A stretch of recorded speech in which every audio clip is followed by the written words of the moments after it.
Good evening, Frederick Douglass Elementary School. This is Mrs. Shupard, and tonight is another episode of Tucked In Tuesday. And we're getting close to the end of our One Book, One Seaford book, The Boy Who Harnessed the Wind, but we're not quite there yet. Tonight we're going to be reading chapter 12 and 13. Chapter 12, Bigger and Brighter. As I explained to Rose, without wind there was no light. On calm, still nights we were still in the dark with our kerosene lanterns. The only way to change this was by finding a car battery, but until one came along, I found other uses for the windmill, like charging mobile phones. I discovered this with my cousin Ruth when my cousin Ruth visited from Mizuzu. Ruth was Uncle Socrates' oldest daughter, who was married and had a good job.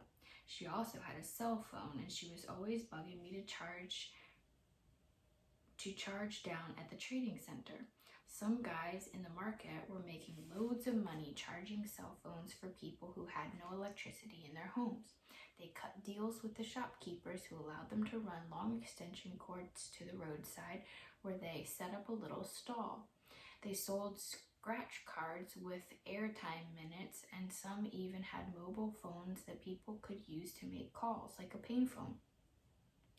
I later discovered that these kinds of stalls are found all over Africa.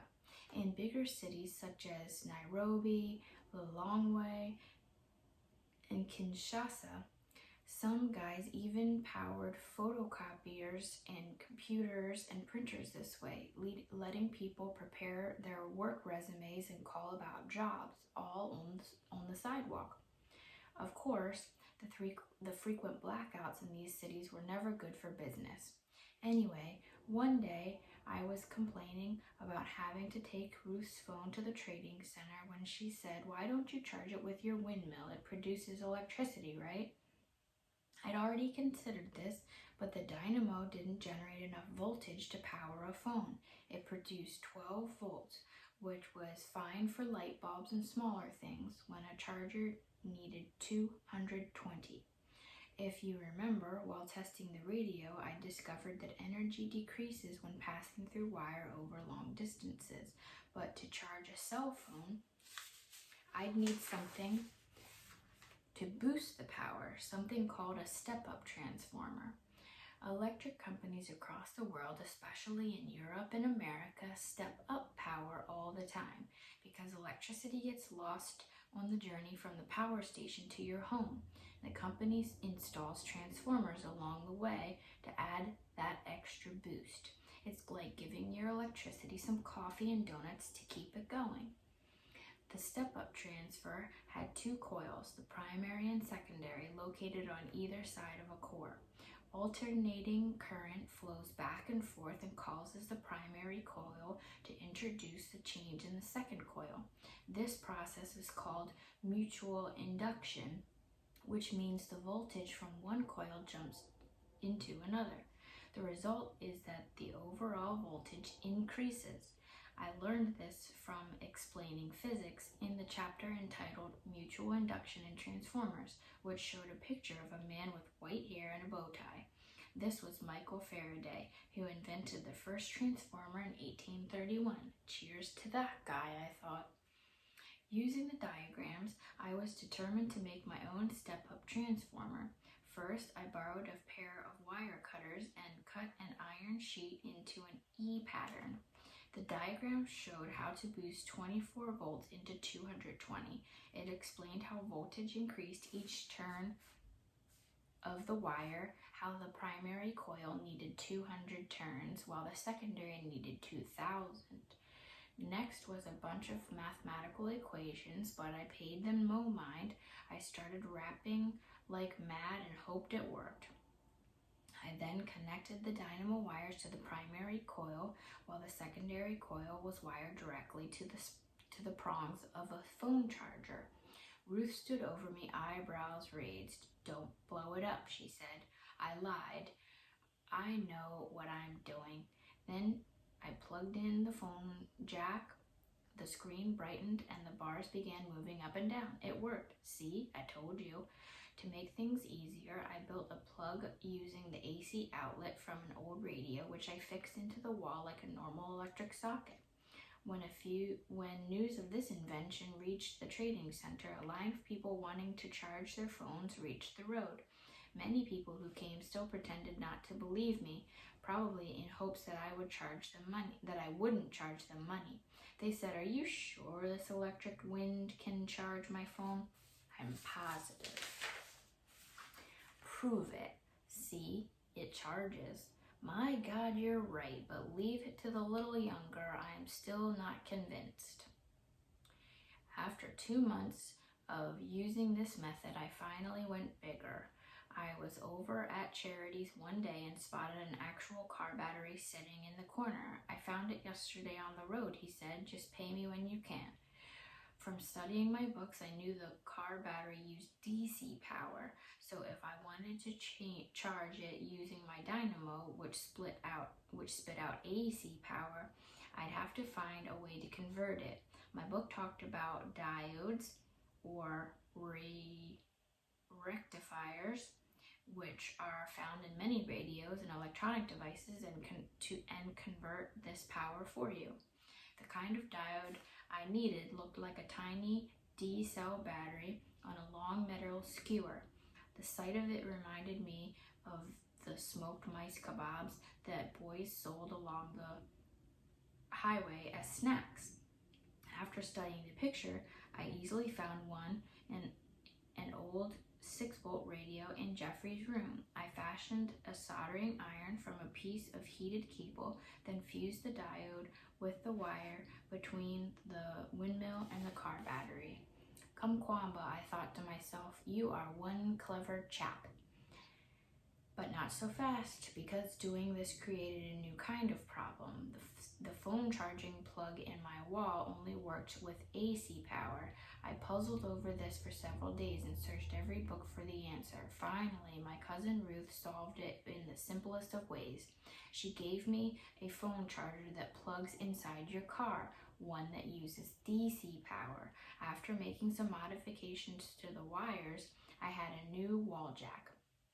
With the phone charger out of the way, I now focused on the bigger task of lighting.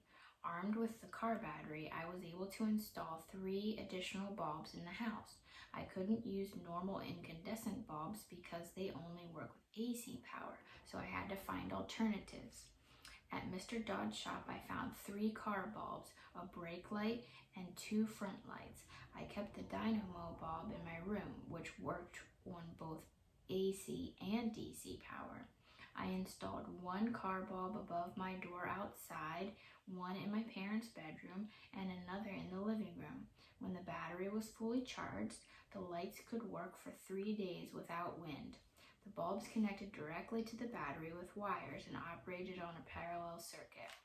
I learned about this from explaining physics, which demonstrated 2 kinds of circuits, parallel and series. In a series circuit, 1 wire connects every bulb to the battery, or whatever power source you're using, in a single path. To complete the circuit, all the bulbs need to be working. If one burns out, then none of them will work. Some types of Christmas lights used to be this way. When several bulbs have to be powered by a single battery, as in the car lighting system, the book explained, the usual practice is to connect the bulbs in parallel. The book showed how the homes in Britain are wired this way. Each bulb is connected with separate wires and has its own circuit. If one bulb burns out, the rest will still work. It went on to say that the bulbs arranged in parallel can have independent switches. The diagram on the next page illustrated the basic design for a light switch. It seemed easy enough, so I built my own using bicycle spokes and strips of iron. For the toggles, or switch, I wanted to use non-conductive material that I could shape the way I wanted. So taking my knife, I carved out several round buttons from a pair of old flip-flops, then mounted them inside the small boxes I made from melted PVC pipe. I rigged my switch like I'd seen in the books with a wire leading from the power supply to the bulb and switch in between to complete or break the circuit. It was simple. Whenever I pushed the flip-flop button, the spoke and iron connect the terminals. Finally, I said, I can touch the wall and get light. Not long after wiring the house, I walked into the living room one night and found my family sitting together. My mother was busy crocheting a beautiful orange tablecloth while my father and sisters were engrossed in the news program on Radio 1. I pretended to be one of the reporters and barged in with my microphone, speaking in a deep, serious voice. I am standing in the living room of the Honorable Mr. Kamkwamba. Sir, this room used to be so dark and sad at this hour. Now look at you, enjoying electricity like a city person. Oh, my father said, smiling, enjoying it more than the city person. You mean because there are no blackouts and you owe ESCOM nothing? Well, yes, he said, but also because my own son made it. Having lights in my house was a remarkable improvement, but it also had its problems. My battery and the wires were not the best quality, and in fact, they were kind of scary. I'd used up all the good copper wire that Charity had given me, so all I had left were bits of stuff I found in the scrapyard and trash bins. Some of this wire was never meant to conduct electricity, but I used it anyway. I tied all the pieces together until it looked like one of those escape room ropes that prisoners fashioned from bed sheets. It wasn't covered in plastic insulation either, like true electrical wire, so it sparked whenever I touched it to the battery. I had strung this mangy network to the walls and ceiling, which was made of wood and grass, trying not to cross any wires and send my whole house up in flames. To make matters worse, the termites were having a party on the wooden beams in my ceiling. Each night, I went to bed listening to the sounds of their tiny jaws and woke up the next morning to piles of sawdust on the floor. Their ferocious appetites had finally hollowed the beams and caused them to sag. It wasn't long before this nearly caused a disaster. After a big storm one afternoon, I returned from Jeffrey's house and discovered that the beam had finally snapped, probably from the wind. The ceiling was now caved in the middle, and my floor was covered in dirt and grass. The broken beam had also dumped hundreds of squirming termites onto the floor and across my bed. At first, I tried sweeping them off, but there were too many. My father had managed to buy a few more chickens, and as I looked out my open door, I saw a gang of them walking past. Come here, chickens, I called out. Do I have a treat for you? I tossed a few termites out the door to lure them in. Once they realized what a great bounty awaited them inside my room, they went crazy with hunger. Soon my floor and my bed were filled with chickens, squawking and flapping their wings as they pecked the helpless insects. This incident caused such a commotion that I didn't even notice the burnt smell. After the chickens cleared out, I looked closely at the broken beam and saw my wires had crossed during the collapse. Luckily, they were so cheap and thin they simply melted and snapped in two. Thank God that no one had been hurt.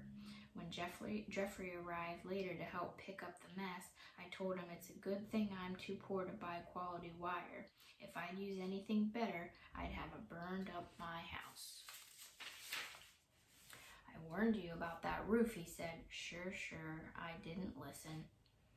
I needed a proper wiring system, so as always, I turned to explaining physics for ideas. On page 271, I found a good model.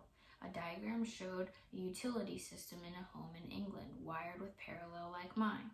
After the wires left the power supply, they entered a fuse box, whose job was to shut down if the circuit ever got overloaded. I needed something like this.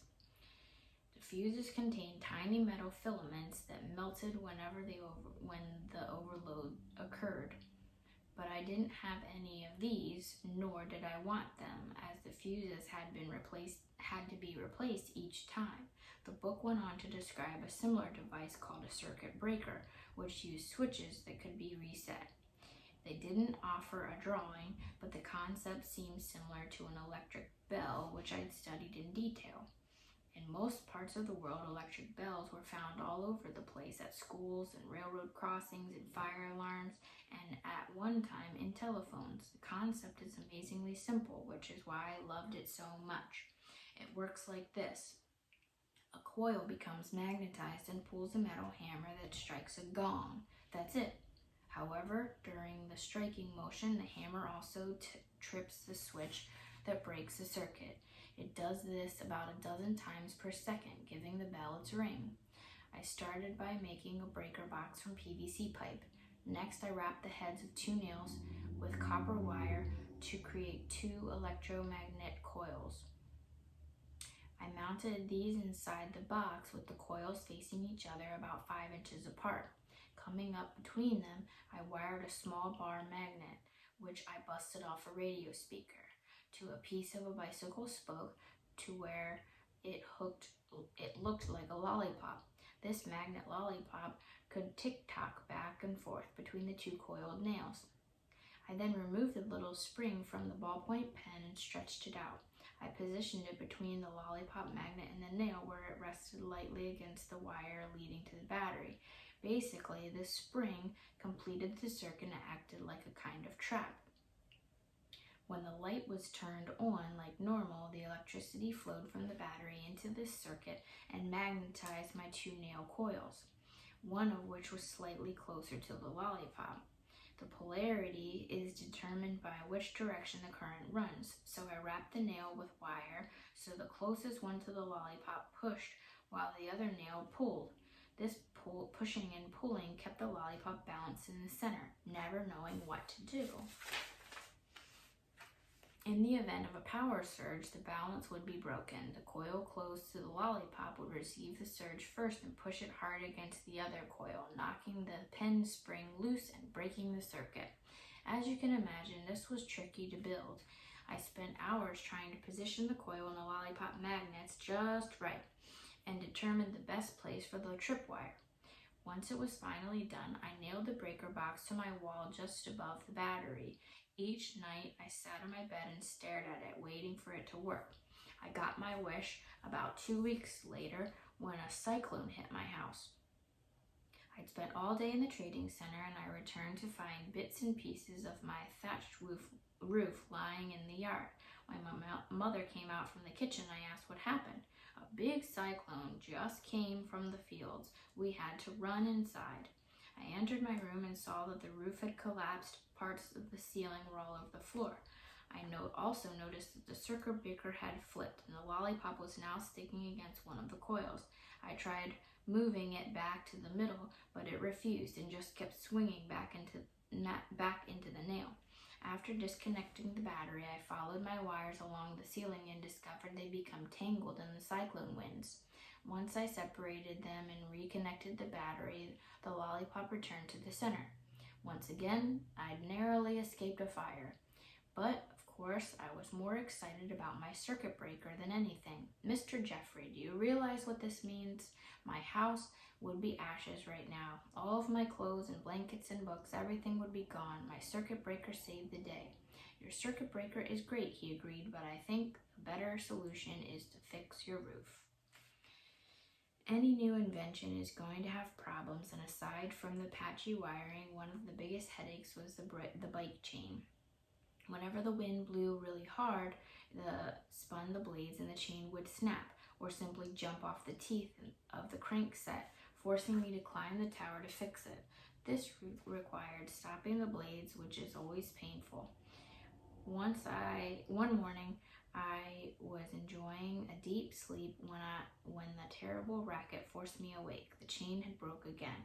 I heard the wind whipping the tree and my tower rocking back and forth. I could tell the blades were spinning so fast and they were buzzing on the roof. They were buzzing on the rotor. If I didn't fix them soon, they would snap off and fly through the air like daggers. Outside, I climbed the first set of rungs and, as usual, kicked off my flip-flops so I could get a better grip. But the wind was violent and angry, rocking the tower so hard that I thought it would tip. Looking up, I saw the chain dancing loose over the crankset while the blades spun like wild. When I reached the top, I wrapped my legs around the rungs for support, but in trying to keep my balance, I didn't see the bicycle frame swing towards me. Before I could react, the wind sent the blade straight into my hand. The impact knocked me off my feet, and I barely managed to hold on. Looking down, all I saw was blood. 3 of my knuckles were now missing their skin. "You are my own creation," I shouted to the windmill, "so why are you trying to destroy me? Please let me help you." From my pocket, I pulled a strip of bicycle tire that I'd brought for such repairs. I wrapped it around my palm like a protective glove, then held my breath and grabbed hold of the spinning sprocket. The jagged teeth cut into the rubber like a saw blade. "Stop!" Once everything was still, I shoved the bent bicycle spoke into the wheel to keep the machine from spinning, then reattached the chain. A few days later, when it happened again, I wasn't so lucky. The teeth on the sprocket cut through the tire rubber and ripped my flesh. Then it happened again. My hands are covered in scars. During this time, Jeffrey was still walking with Uncle Musawali at the maize mill in Chipumba. He'd been hired to sweep the floor and fetch things for the business. But once Jeffrey arrived, our uncle would disappear into the town and make him run the mill on his own. It was hard and thankless work. About once a month, he came home and complained about his new life as a working man. "He forces me to ride my bike up 5 hills to get diesel," Jeffrey said, "and on the way back, the fuel soaks my clothes. I'm telling you, brother, I'm missing you guys terribly." But he also described how the grinding machines in the mill worked by using pulleys and rubber belts. "You can solve your chain problem if you use a belt. We use them at the mill, and they never fail." This was great news. A pulley was just what I needed to increase the tension between the front and back sprockets of the crankset, which was one reason why the chain kept flying off. Also, the belt didn't require constant grease. In the scrapyard, I easily found 2 pulleys from an old water pumping engine. I used a piece of heavy steel to snap their cotton pins and slide them off the machine. But in the center hole was a large pulley was too big for my shaft, so I had to weld it alongside the sprocket itself. These days, Mr. Godston no longer made fun of me. Whenever he saw me walking up holding these random pieces, he just smiled and fired his torch. "Tell me where."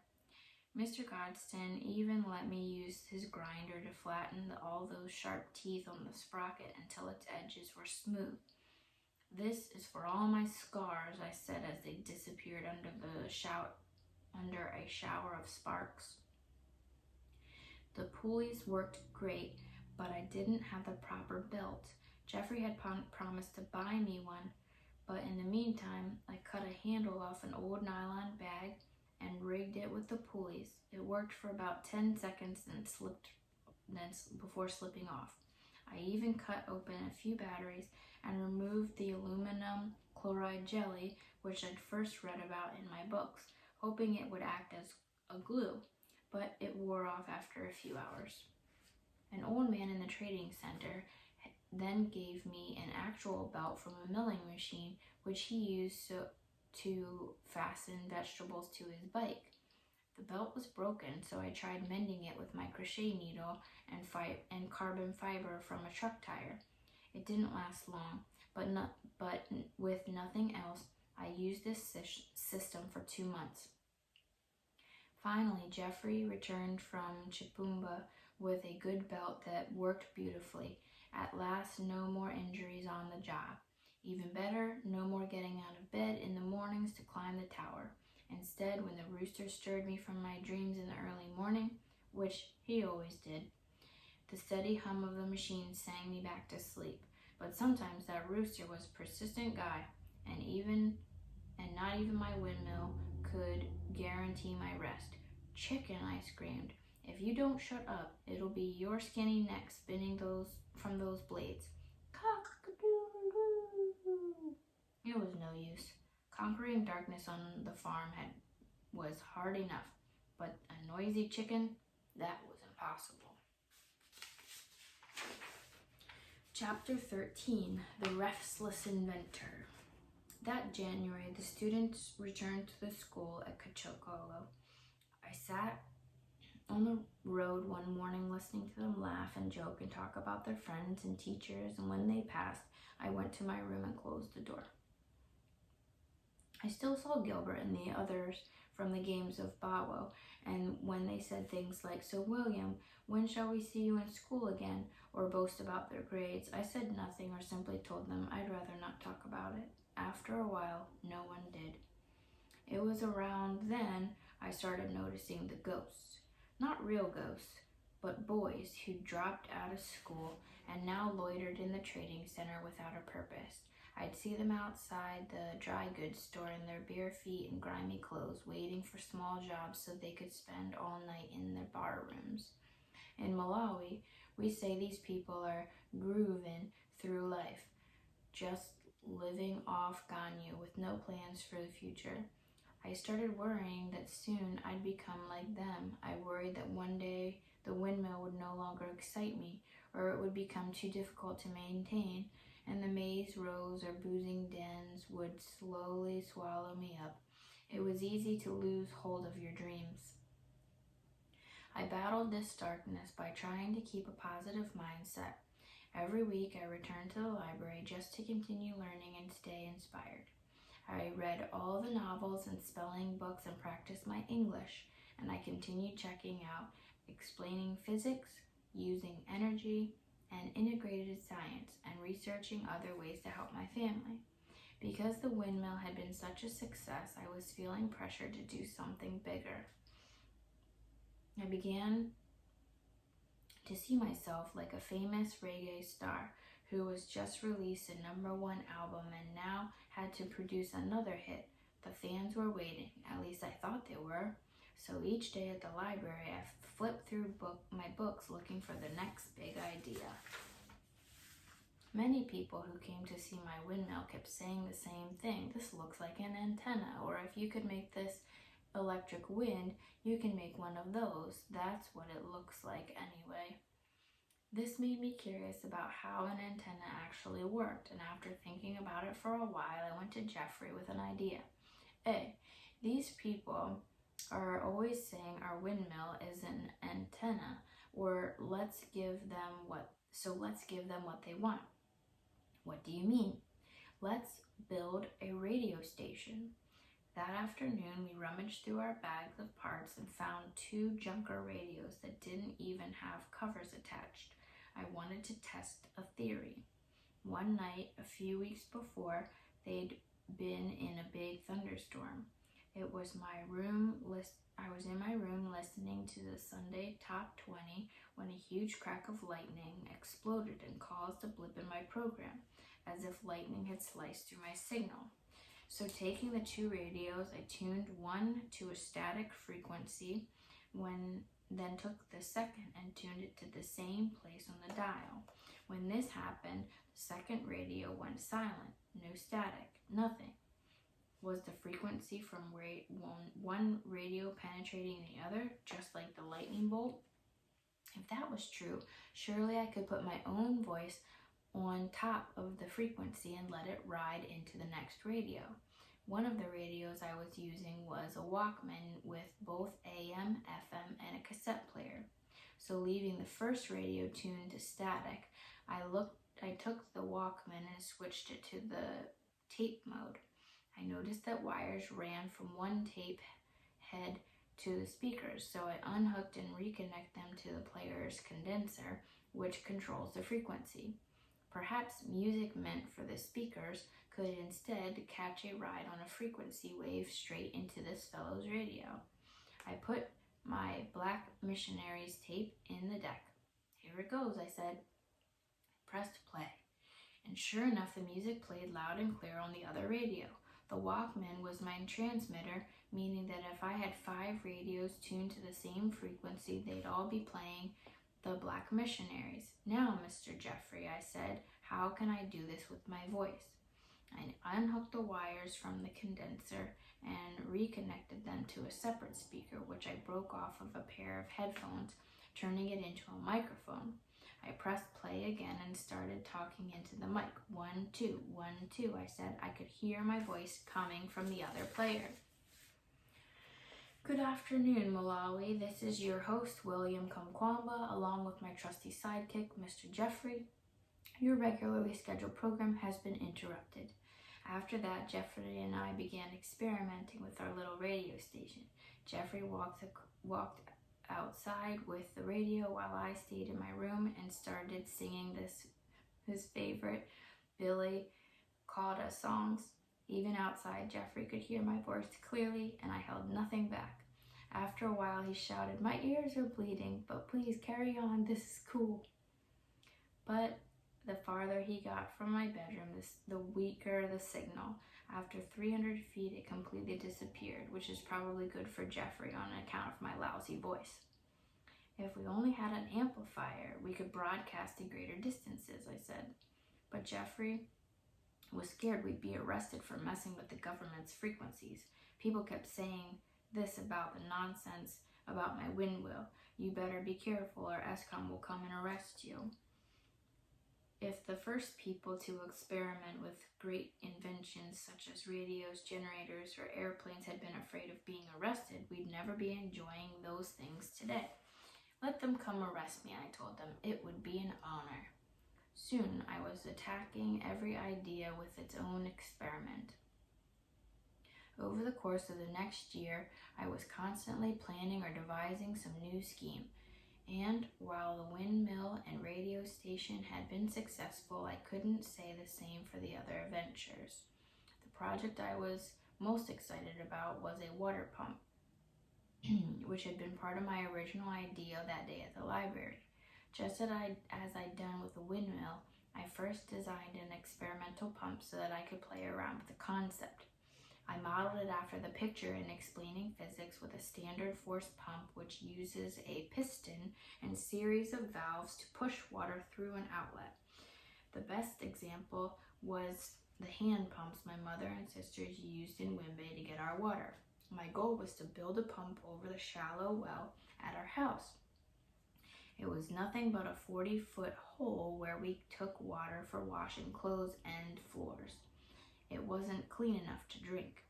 The only way to get the water was by using a long rope and a bucket. To pump water, I'd need a pipe and one that was long enough to reach to the bottom of the well. Just a few days earlier, I'd stumbled over some irrigation pipes buried in the ground at the scrapyard that I must have overlooked. Taking my hoe, I went one morning and dug them up. The first was a wide PVC pipe which I used as my outer barrel. I placed it down the well until I felt it hit the bottom. The second pipe was melted and slightly thinner, perfect for my piston. Mr. Goldston then welded a round metal washer to one end of the pipe and left this center hole open. Around the washer, I attached a thick piece of tire rubber that acted as a seal. I then had Goldston bend the top of the pipe to make a handle. When the metal pipe was pushed up and down, it created a kind of vacuum inside the outer PVC pipe. When you pulled up, the water was sucked into the plastic pipe, and when you pushed down, the rubber seal opened and pushed the water to the surface, then out a small hole into a bucket. But the problem was the rubber valve created too much friction against the plastic pipe. My mother and sisters tried using the pump along with some other women, but they found it too difficult to operate. "I can't manage this thing," my mother said. "It feels stuck." I tried greasing the pipe, but the cold water made the grease too thick and clumpy. After a while, I gave it up. The pump was a failure, but it was nothing compared to my attempt to create biogas. As I mentioned earlier, deforestation in Malawi had made it difficult to find firewood for cooking, and gathering wood only adds to this destructive cycle. A good harvest of maize usually gave us enough dried cobs to burn for the next 4 months, but once those were finished, the hunt for wood began. In addition for fetching water in Wimbe, my mother had my sisters routinely walk 2 miles to a small blue gum forest in Kachokolo to cut down a bundle of thin trees and choke a chore that took at least 3 hours. This wood was still green, and burning it produced thick white smoke that poured from our kitchen windows. Looking inside, I'd see my poor mother stirring the pot of tsima, squeezing her eyes closed as tears ran down her cheeks. All the girls in the family developed nasty coughs each year.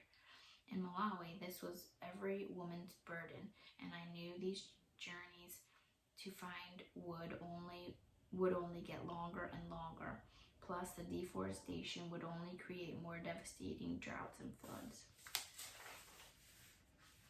Someone had to save our women and trees, and I thought, why not me?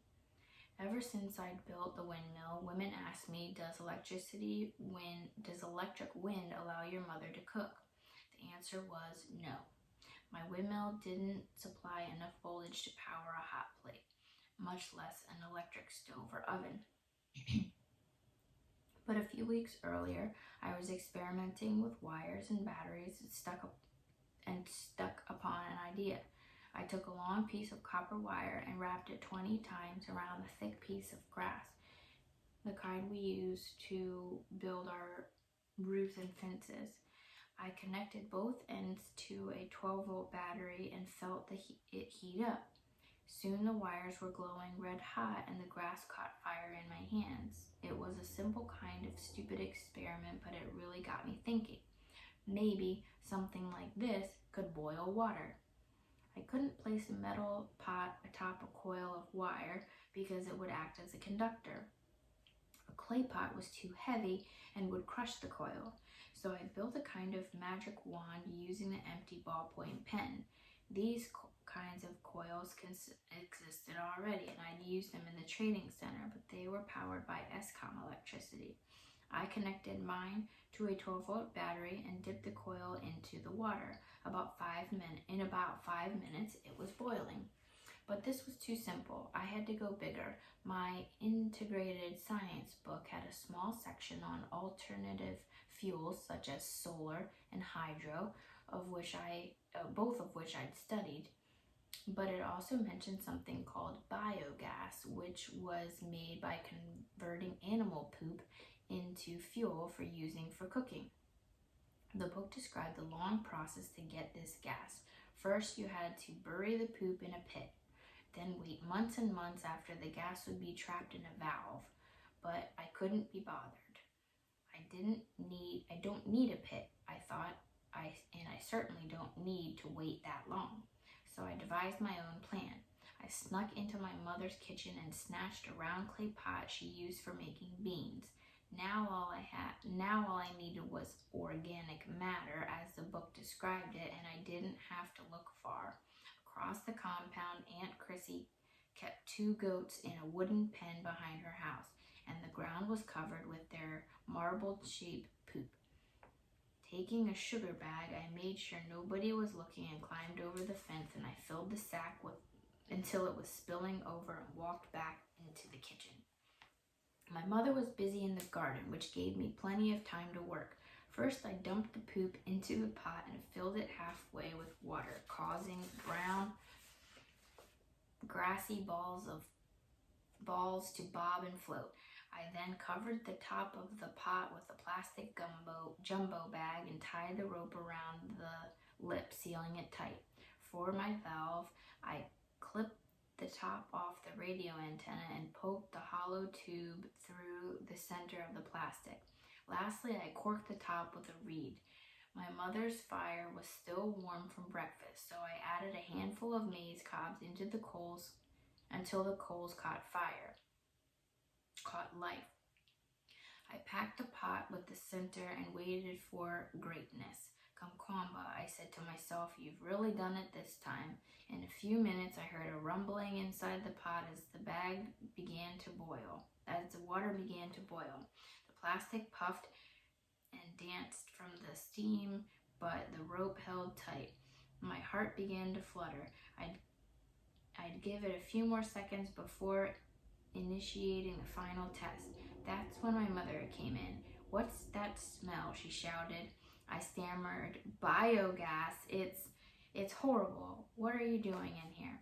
I had no time to explain. By now the plastic was rumbling like mad, ready to blow. I had to act quickly. It was time to remove the reed and proceed with ignition. I reached over and uncorked the valve, and when I did, a pipe of silver gas came rushing up the top. My mother was right. It smelled terrible. I grabbed a long piece of grass that I had set aside to poke into the fire, catching a flame. I stood up and ran to the door, pushing my mother aside. "Stand back," I shouted. "This could be dangerous." "What?" With half my body protected by the door frame, I thrust the flaming torch towards the valve and shielded my eyes from the blast. But when the fire touched the gas, all it did was fizzle and die. I was left holding a wet piece of grass dripping with poopy water. My mother was furious. She dragged me out of the kitchen, yelling, "Look what you've done. You've ruined my best cooking pot, boiling goat poop. Wait until I tell your father."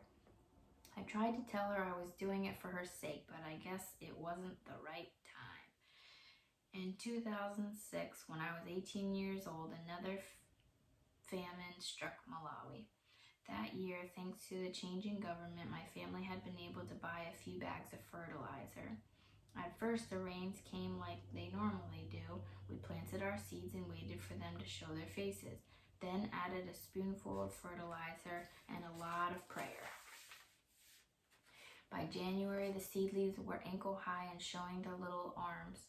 So happy to be drinking up as much delicious rain, but just about that time they reached my father's knees. The rain stopped completely. By the time Dowie season arrived, most of the ears were deformed.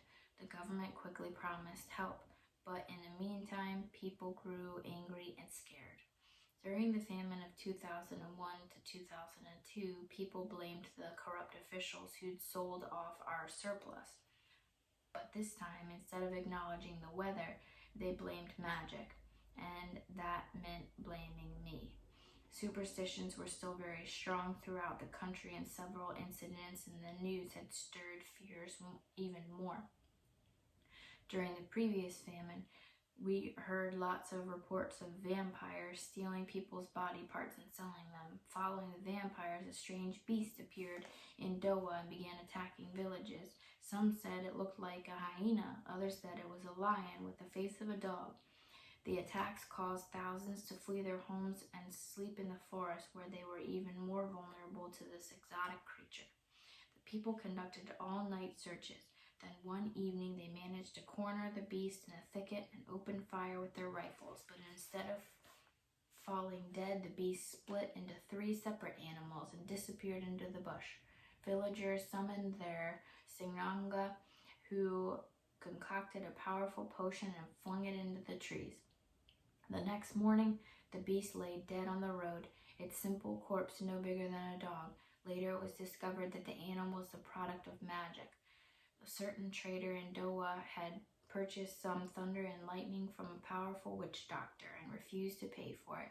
In retaliation, the wizard sent a monster against his village. These stories, however ridiculous, only increased people's fears of evil powers. So in 2006, when it looked as if another famine was coming, people blamed magic. For weeks, we'd gone without rain. Then finally, one day in March, giant storm clouds appeared in the distance.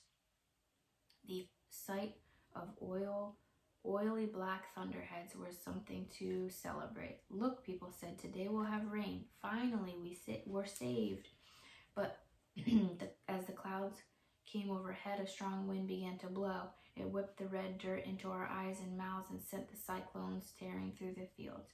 Little by little, the storm drifted away without leaving a drop, with nothing but the scorching sun left in the sky.